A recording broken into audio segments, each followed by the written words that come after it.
SMT Nation, we back. Nation, I want to do a bit of a public service announcement, and I think this is important because we have to understand what people are going through as employees in telco within like physical retail locations, right? And it's not like it used to be. It's really high stakes now. There are people whose jobs are on the line and tied to their performance in a really aggressive kind of, tactical way at the carriers, in which they are monitoring, calculating, and tallying up every single little retail possibility when it comes to sales. All right, so I just want you guys to be in the know, and this article is perfect in explaining this concept. Alan Friedman, MidPhone Arena, the link will be in the description for you to follow along to the story. Ways to support the SMT are also in the description as well.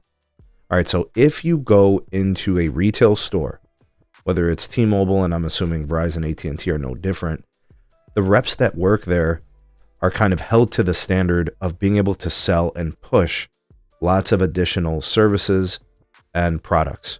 So if you go in to buy a phone, they not only want to get you sold on a phone, they want to sell you a case, a charger, a screen protector, and then they want to attach things like insurance, whatever they can, right? They'll probably try home internet, whatever they can do, they will try. Because they've got all these different things that are tied to their performance metrics. In order for them to get paid to their potential, they're trying to hit all these marks and these metrics.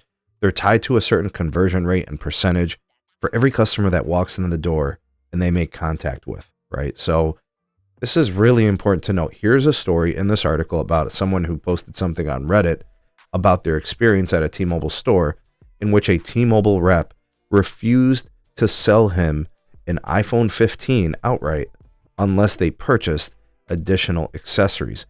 The purchaser, the attempted purchaser, was trying to go in to buy an iPhone and gift it to someone, I'm assuming at his family, attach it to an existing line. That's not what T-Mobile wants you to do when you go into a retail store. T-Mobile wants you to add a line when you go into a store. They want you to get a case, they want you to get a screen protector, and they want you to attach insurance and all these other things. That's why the T-Mobile rep denied the sale. She literally told them that she won't sell it to him, or she can't sell it to him, whatever the terminology was, but she declined to make the sale of the phone. You're probably thinking, why the hell would she do that? Why would she deny a sale? That's money for her. That's money for the store. But the other things are so crucial to her performance that she didn't even want to risk it. I'm guessing it probably hurt her less to not make the sale at all, which sounds crazy, but this is real life, people. What you really want to do to avoid these types of situations is make your purchases online and have the devices shipped to your home or have it set for pickup or whatever the case may be. They don't want to deal with you unless you are attaching 3, 4, or 5 things to make the transaction worth the time of the seller, the representative, the customer care agent, whoever's at the store, right? That makes it worth it because they can attach a bunch of these things, right? So I'm telling you guys right now, this is how it is in 2023 going into 2024. It's only going to get worse and more high stakes because that's how these carriers are moving now. Everything is of the most extreme in profitability. They're paying high rents. They want to make and squeeze as much out of the customer as possible. And if you're not good with that as the customer, you need to do all your transactions online and have them shipped to your house and avoid all that in-store retail situations like this. I know it's cold. I know it sounds crazy. It's not really the girl's fault who works at the T-Mobile store. Those are T-Mobile policies. That's on the company. That's the way they're doing things. She's tied to that. She doesn't want that. She's just dealing with that. And of course, it rubs off on the customers as well.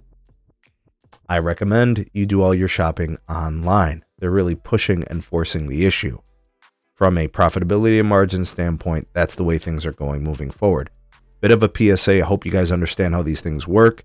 If you have any questions or if you want to share your experiences on similar situations, we'd love to hear about it, read about it in the comment section. Chime in down below. You all the voice of the people, the SMT Nation. Let your voice be heard.